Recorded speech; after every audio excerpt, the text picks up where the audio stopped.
menjelaskan tentang mitosis. Sebelum itu, perkenalkan nama saya Selvia Febrian Dorsadi. Nama saya Fahmi Hidayah. Nama saya Rindi Ayu Jadi. Nama saya Kayla Revaliana Ramadhani. Nama saya Maria Hidayah. Berikut penjelasannya. Oke, yang pertama kita akan membahas tentang model mitosis. Yang pertama ada tahap interfase. Di dalam tahap interfase ada 3 tahap lagi, yaitu G1, fase S, dan G2. G1 di mana sel mengalami perkembangan dan pertumbuhan. Yang kedua, fase S, sintesis dan replikasi DNA. Yang ketiga itu adalah G2 yang dimana sel akan siap membelah. Selanjutnya, masa profase. Di sini kita mendapatkan si benang kromatif menjadi kromosom, yaitu kromatif bersaudara dengan satu rumah. Nah, si nukleus sama membran intinya itu menghilang, sama si sentrolusnya itu ke kutub-kutubnya masing-masing dan membentuk benang spiritum. Nah, selanjutnya ada metafase. Metafase itu mitotubulus pada si benang itu bereaksi dengan kromosom sehingga si kromosom itu menjadi lurus.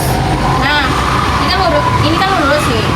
Nah, terus si benangnya itu mengikat diri dengan kinetokrom.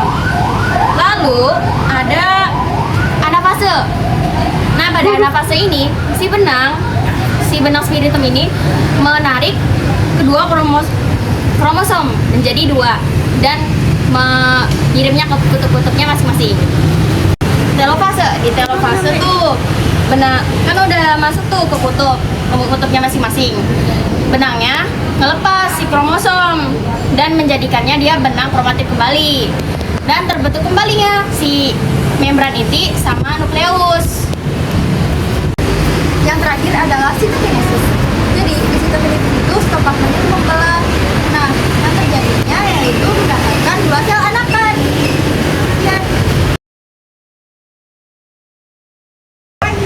Seorang pasien didiagnosis mengidap kanker. Jelaskan hubungan antara pembelahan mitosis yang tidak terkendali dengan penyakit kanker tersebut. Kanker terjadi ketika sel-sel dalam tubuh tidak terkendali, dan ini berkaitan erat dengan pembelahan mitosis. Dalam situasi normal, mitosis adalah proses teratur yang dimana satu sel membentuk 2 sel baru dengan jumlah dan kromosom yang sama.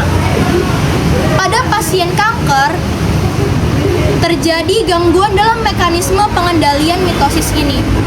Perubahan DNA dalam sel mengakibatkan hilangnya kontrol dalam siklus sel sehingga membelah secara terus-menerus tanpa henti. Ketika pembelahan sel berlangsung secara terus-menerus, jumlah sel yang abnormal akan terus meningkat dan membentuk massa atau benjolan yang biasa disebut dengan tumor.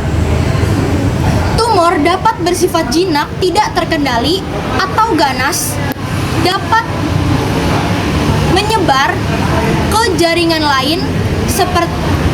lain melalui aliran darah atau sistem limfatik ke dalam bagian tubuh. Jadi, hubungan antara mitosis dengan kanker yang tidak terkendali adalah bahwa ketika sel-sel dalam tubuh tidak terkendali dan bermitosis secara terus-menerus tanpa batas akan mengakibatkan tumor yang terjadi di dalam tubuh. Apa perbedaan antara pembelahan mitosis dan meiosis? Pembelahan mitosis adalah pembelahan sel tubuh yang menghasilkan 2 sel anakan yang memiliki jumlah kromosom yang sama dengan sel induk. Sedangkan meiosis menghasilkan 4 sel anakan yang berbeda dengan induk. Mengapa pembelahan mitosis penting bagi pertumbuhan dan perkembangan organisme?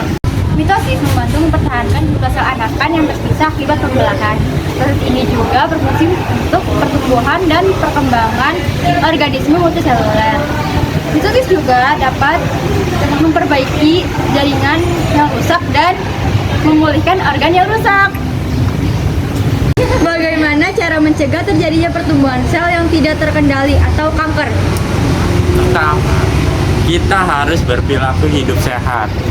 Kedua, sebisa mungkin hindari tempat yang terpapar radiasi. Ketiga, sering-sering vaksinasi. Keempat, jangan begadang. Kelima, makan yang sehat. Itulah penjelasan video dari kami.